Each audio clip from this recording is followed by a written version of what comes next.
Cara Melanie Subono suarakan kegelisahan, daur ulang lagu-lagu daerah. Selain dikenal sebagai musisi, Melanie Subono juga dikenal sebagai aktivis yang lantang menyuarakan kegelisahan hingga ketidakadilan di tengah masyarakat. Meski mulai jarang turun ke jalan bersama masyarakat untuk menyuarakan aspirasi, Melanie Subono tetap konsisten melawan ketidakadilan yang dilakukan penguasa. Melanie lalu ingat pesan mendiang B.J. Habibie, kakeknya. Sebelum meninggal, Eyang, mendiang B.J. Habibie, pegang tangan gue dan bilang, jangan pernah berhenti memberontak dan melawan. Lakukan apa yang kamu pahami, kata Melanie Subono. Rabu, tanggal 11 September tahun 2024. Saat itu Melanie Subono berbincang ditemani Javier Aswebet, pemain gitar band Melanie dan PPK, di redaksi wartakotalive.com, Palmerah, Jakarta Pusat. Melanie mengatakan, semua karyanya, baik lagu, tulisan, hingga cuitannya di media sosial berusaha menyuarakan kegelisahannya atas apapun yang terjadi di negeri ini.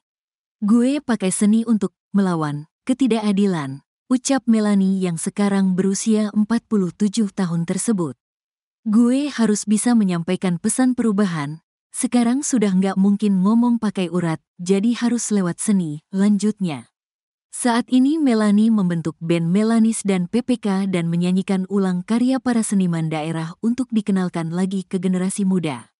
Menurut Melanie, aransemen lagu-lagu daerah saat ini masih asli sehingga jarang sekali didengar generasi muda masa kini.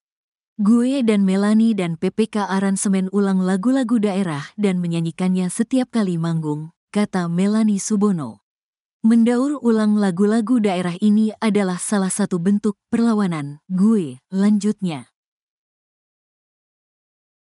Subono dan salah satu partnernya ada Javier. Contoh. Javier Aswebert. Javi kali pendeknya Javi pakai Javi. Gampang. Mbak Mel, apa kabar Raya Tiri? Alhamdulillah diwaras-warasin. Jadi hari ini, pagi ini Mbak Mel menuliskan, lihat aja di medsosnya. Tapi Mbak Mel lagi sibuk di sela menuliskan kampanye-kampanye sosialnya itu sedang sibuk membangun apa sih Mbak Simima itu sampai akhirnya menelurkan produk yang dia beri nama PPK. Salah satunya ada Mas Javi.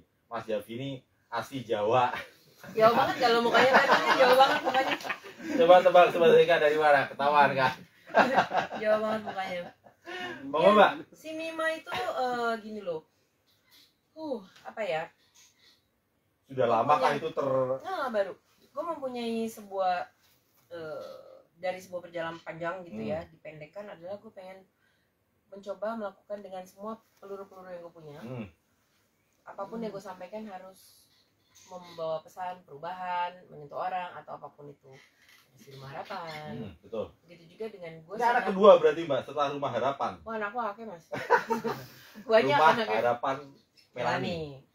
Ya, banyak. Jadi disitulah gue mulai muter gitu. Aduh, apalagi yang bisa gue lakukan, dan gue orangnya emang gak bisa berhenti ya untuk bergerak ya. Terus gue inget bergerak dan bersuara Mbak. ya betul. Nah, luar biasa. Bersuara itu hari ini kan udah gak bisa ngomong kayak dulu ya, ke langsung power gitu atau pakai urat gitu loh, langsung gak mungkin ya. Lalu gue ingat yang almarhum menyadarkan gue, yang B.J. Habibie, sebelum dia meninggal dia pegang tangan gue, dia ngomong hari ini 5 tahun 2 hari 5 tahun 2 hari meninggalnya yang Habibie, B.J. Habibie. Eyang tuh ngomong, jangan pernah berhenti memberontak ya, terus gelisah, jangan pernah berhenti memberontak karena hari ini perempuan bisa melakukan apa aja. Tapi dia juga pernah mengajarkan aku bahwa kalau untuk melakukan sesuatu, lakukan dengan apa yang lo pahami. Gini, orang mungkin melihat seorang B.J. Habibie hanya lo teknokrat membuat pesawat, lo itu bentuk dia membanggakan Indonesia, melawan untuk Indonesia dan segala macam. Gue sangat dilihat dalam bentuk tulisan gue, musik gue, walaupun segmented ya yang mengerti musik gue. Ya iya ya, kenapa gue tidak menggunakan seni sebagai bentuk melawan?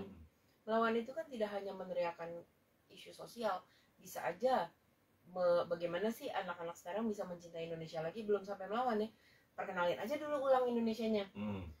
Misalnya dengan apa? Oke dengan tulisan, oke dengan budaya. Gue berkaca pada albumnya Coklat. Coklat itu berhasil membuat album nasional, di mana dia mengaransemen ulang semua lagu-lagu perjuangan, lagu-lagu nasional dengan aransemen mereka. Jadilah sekarang anak band ngerti nggak ngerti lagu itu bisa bawain lagu nasional di panggung. Lalu gue berpikir mau bikin yang berbau-bau budaya. Apa kayak gila lagu budaya kita, lagu-lagu tradisional daerah kita dari Aceh sampai Papua itu bagus-bagus banget. Ya. Tapi sampai hari ini mungkin terdengar membosankan karena aransemennya masih yang begitu-begitu aja kayak TV tertua itu kan yang kita jaga sore, aduh kok begitu gitu kan. Padahal kalau di aransemen kekinian apa itu keren kok gitu kan. Dari situ gue mulai belajar tenun, ini apa segala macam. Salah satunya juga begitu banyak bentuk perlawanan dalam cara membantu seniman-seniman kita. Kita kan sadar lah walaupun banyak musisi, ada seniman yang sudah masuk ke gedung nggak jelas itu, belum tentu hukum atau aturan royalti atau apapun sampai sekarang juga udah terini kan. Makanya aku dulu punya salah satu hobi, aku cukup sering mengaransemen ulang atau mengcover seniman lama, dan aku I go direct to them, aku beli lagunya, mereka punya kehidupan lagi, mereka seneng, ih lagu gue ada di YouTube, lagu atau mungkin kebanyakan juga senimannya udah nggak ada ya, jadi tinggal warisnya gitu, dengar lagunya papa lagi di sini, dengar lagunya itu. Gue coba kombinasikannya itu dengan membuat, sekarang pengen bikin dokumenter, gue mencoba membuat PPK ini, Melani dan PPK. PPK itu apa sebenarnya? Itu juga kita nyampe sana nanti, agak tahu udah. Itu ya sampai 2 tahun lalu kita nyampe ke satu kebosanan gitu ya. Gue main sama anak PPK ini masing-masing ada di band yang berbeda, as an additional, tapi kita sering ketemu nih di panggung. Ngapain ya? 2 tahun lalu kita sebenarnya cuma mau cover-cover ya. Lagi jenuh, yuk kita cari pencerahan musik, lagu-lagu lama kita coba recycle ulang, lagu gue kayak di cover lagi, hanya untuk itu. Melani sama siapa ya? Jadi anggap aja sementara pura-pura konten. Itu PPK awalnya. Singkat dari itu pura-pura konten. Kesananya justru Melani dan PPK ini mempunyai panggung yang lebih besar. Gini, kalau gue orang demo tahu lagu gue, kita ngomong perlawanan ngerti lagu gue, yang kayak gitu-gitu paham. Tapi untuk gue TV atau apa segala itu paling 5 tahun sekali lah, pada saat masa-masa pemilihan gue baru ngeluarin sesuatu yang komersil biar bisa tetap oke, gue nggak stuck nih gitu. Gue berpikir lah, ternyata si Melan dan PPK ini banyak undangan manggung. Dan yang besar-besar ya kayak penutupan Mandalika, kita dapat tahun baru yang di Jakarta yang mau Pemda, UUD pada saat waktu itu kan gue juga bikin IP bareng-bareng sama Caknan, yang gitu-gitu. Responsnya bagus, ya betul. Responsnya bagus. Pikirannya kita bikin single yuk. Jadilah kan tuh single sih sedap betul. Ya kita juga pengen tetap cari lagu lama supaya kita bisa ngasih juga ke senimannya. Betul. Itu tadi ya, keinginan awal itu tadi ya. Dan PPK itu punya kebiasaan tetap kita bedanya kita dengan band lain yang bisa cover, kita selalu bawa budaya. Contohnya tadi kita bilang tuh di penutupannya Mandalika, kita cari lagu daerah dari Nusa Tenggara Barat. Dan kita pelajarin, dan kita aransemen itu teginang itu nggak mesti ada lagu kadal nongak, tapi kita bawain apa ya waktu itu, rock reggae ya. Jadi anak-anak sana itu begitu kita mainin pop gitu ya. Ada Hamid, ada blues, dia reggae, gua rock, kan nyampur. Jadi kadang-kadang kita main intro lagu itu, anak-anak sana juga nggak nyadar bahwa kita kan bawain lagu daerah mereka.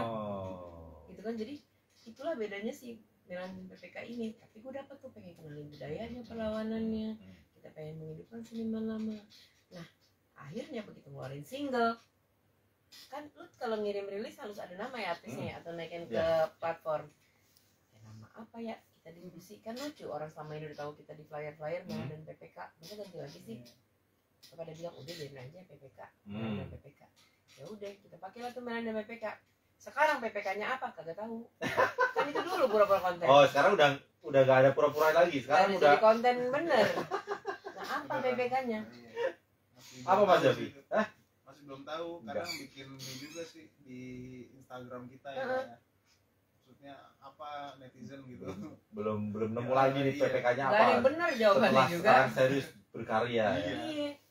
Tapi kayaknya asik aja disebutnya PPK gitu. Iya, dan udah lu kecebur gitu nyebut PPK. Jadi diajak nyemplung sama Mbak Mel untuk ikut bersuara, ikut berjuang lewat karya. Ya, tapi dalam ranahnya lebih komersil. Mungkin gini, Melani yang solo, banyak kan kebingungan yang muncul. Oh lo udah nggak solo lagi? Oh nggak, tetap. Gue juga baru mengeluarkan Aku Si Bodoh berapa minggu lalu gitu kan, dan akan keluar lagi. Melani itu pada.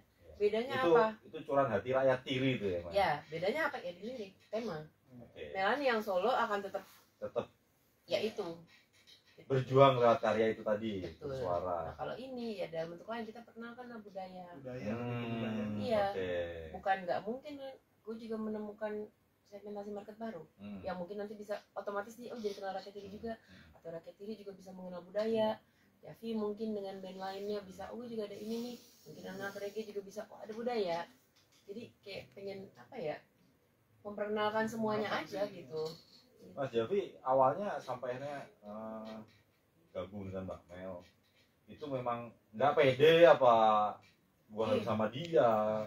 Jadi gue malah kebantu sama anak-anak ini kali, kalau enggak mah musik gue begitu-begitu aja. Mbak Mel kan suka sebelumnya sama Coconut Trees juga. Ketemu dia di Coconut Trees. Sering kolaboratornya banyak banget gitu loh. Iya, ketemu dia di Coconut Trees. Oh, dia gitaris additional Coconut Trees. Nah itu sampai akhirnya memilih Mbak Mel. Oke, gue gabung sama PPK, Melani dan PPK. Kenapa ya? Kenapa itu? Organik sih. Dapat apa dari Mbak Mel? Dapat apa Mas Yafi? Saya dapat apa? Wong tiring. Seru aja sih nongkrong waktu itu. Bermusiknya nyambung ya. Mungkin kalau aku ngeliat gini kali ya, bedanya adalah kalau buat teman-teman ya, kalau aku kan, kalau di aku justru terjadi sebaliknya. Aku selama ini solo dengan ego yang besar. mau nulis apa, suka gue. Ah. Sekarang gue tergabung nih. Sementara mungkin kawan-kawan selama ini tidak punya kebebasan. Mereka mukanya muncul. Gue pengen begini musiknya, karena kan additional itu lo harus mengikuti artisnya. Betul. Okay. Nah di sini lo jadi band Melani PPK ini satu kata loh, bukan Melani dan band pengiringnya nama PPK, bukan Melani dan PPK itu satu. Dan pada saat kita juga aransemen atau insya Allah sekarang kita bikin lagu original, ya nggak ada tuh. Gue juga harus belajar untuk bilang gue maunya begini-begini, enggak. Keterbatasan Melani menentukan itu hanya di kuncinya di mana yang range-nya cukup buat gue dan yang gue sanggup nyanyiin apa enggak. Aransemen gue udah nggak boleh karena mereka udah anggota band yang sama. Jadi berkaryanya udah bareng ya? Udah bareng. Udah rame-rame lah itu kalau bikin karya ya. Ego gue harus turun dan Ide mereka rame-rame. Iya. Beruntung Mbak Mel punya ya artinya bisa solo, giliran kangen ngeband ya sekarang sama PPK, Melani dan PPK. Artinya idealisme berkarya, egonya tetap terjaga, Mbak. Iya. Kayak gue butuh kayak zaman ini kali ya, sorry ya. Zaman gue modeling, gue apa gitu segala macam, gue Mbak Mel ini sobat mereka dulu gadis Samsul. Gadis sampul. Cover girl finalis loh. Iya, lo kebayang nggak kalau dulu itu kepikiran jadi putri Indonesia nggak sih Mbak? Enggak ya? Enggak, gue ngambil internasional ya, gue menang elite model loh. Oke. Gitu, terus gue sempat bawa acara musik di Budapest, gue sempat apa gitu segala macam. Dulu kalau lo bilang ngejaga ego tapi juga ngejaga kebebasan gue, di sisi lain pada saat itu gue belum zaman ada public figure, istilah public figure sekarang ya, jadi model apa segala macam, kakeknya ini, bapaknya ini segala macam. Tapi pada saat artis datang gue jadi babu. Artis datang gue bagian jadi gulung-gulung kabel. Itu kan kayak menjaga ego gue ya. Menjaga, dari situlah gue bukan siapa-siapa. Suruh tidur di luar sana gulung kabel. Kan pertama itu, kedua empati gue terjaga ke orang. Gue sangat ramah ke security, ke LO gue sekarang kalau gue ngomong. Gue tau rasanya jadi lo lain. Jadi kayak gue tuh suka mengambil hal-hal yang membalance diri gue gitu. Itu caranya begitu ya. Oke. Termasuk berkarya ini. Ya. Ini udah fix sama Melani dan PPK. Secara Mbak Mel itu kan suka sana kemari itu. Solonya boleh nggak? Jalan. Iya ya, artinya setelah ini misalnya kolaborasi sama musisi B, musisi C dan sebagainya itu masih diizinkan nggak sama Melani dan PPK? Aku pasti akan ngomong. Kayak misalnya keterikatan panjang aku, misalnya kayak masuk KMT, SID, sama Stagma apa segala macam ya, yang udah berjalan biar berjalan. Kayak aku album barunya Pas Band juga aku ada, itu biar berjalan gitu. Cuman ya tetap aja kalau ada apa-apa aku ngomong. Dan kalau misalnya aku rasa aku boleh, cuman kalau terjadwal duluan ya tetap gue harus ini. Karena ya emang harus begitu gitu. Tapi di sisi lain dengan adanya Melanie yang solo ini kayak gini, jalur promo kan gue banyak pakai nama solo gue, Betul. otomatis membantu dong gitu kan. Gue pernah nih, atau sekarang lagi kan gue masih secara sendiri juga suka di TV ini, Iya. gue masukin lah Tetap sekarang ya. ada ini. Itu jalur kan sebenarnya gitu. Jos tuh Mas Javi itu. Jadi nyaman. Sebenarnya Mas bawa 6 orang juga enggak, yang ngomong tetap gue. Jadi gitu. Jadi kita tuh kadang lengkap, kadang enggak. Gak ada Mas Javi bedanya. emang itu tugas vokalis tuh selain Jadi yang penting gitar ada, vokal ada, gitar ada, vokal ada. Karena yang bunyi itu doang mau ber-6 ge, mau ber-15 ge. jadi honornya lebih gede, Mbak. Nah, satu kekurangan solo dengan sekarang gue dengan band Sama. solo ya aku ya duitnya. Sekarang gue harus membagi rata dengan sekian banyak. Makanya gue kesel kalau gue terus yang mesti ngomong. Mas Javi cerita dong, itu akhirnya bisa berkarya sama Melanie Subono yang track recordnya udah panjang, kekaryaannya udah lama. Awalnya maksudnya gimana? Bang Gulu Ya. bunyi. Akhirnya bisa bermusik berkarya bareng Menyenangkan ya, beliau. Bang. Menyenangkan banget. Ya menyenangkan lah pastinya lah. Begitu irit, tetap gue ngoceh. Ini karena bisikan terus ngomong menyenangkan gitu ya. Tekanan kayak ini. Enggak lah. Kebetulan. Aku senang bermusik. Jadi sama Coconutris akhirnya diizinkan apa? Jadi statusnya gimana nanti? Kalau di maksudnya saya Di sana kan edisional kan, tetap Ya, bebas akan tetap boleh ya. bebas aja selama Sama nggak Dia bentrok juga ya. ada beberapa main Band. sama Oh oke. teman-teman kita juga main sama band-band lain gitu. Nah kan kadang-kadang itu Mbak Mel, artinya saking banyaknya kita jadi edisional, meskipun makin banyak duitnya ya, jadi editional player ya, Mas Javi ya. Itu nanti kadang-kadang band utamanya jangan nggak terjaga nih. Nah, itu kita coba tekenin dari awal. Ini lo akan dapetin legacy. Ya dong, warisan. Lo ini karya lo. Yang di sana emang nama lo dicantum juga Oke. kan? Gitu. Which is emang struggle awalnya. Nggak instant cash kayak lo jadi additional yang kelar bayar. Iya. Tapi ini ngebangun. Iya. Tapi ini punya lo. Gitu. Oh itu ditekankan itu ya. Iya. Masuk kita ini ya. Racunnya Masuk. Banyak begitu. itu akhirnya kenapa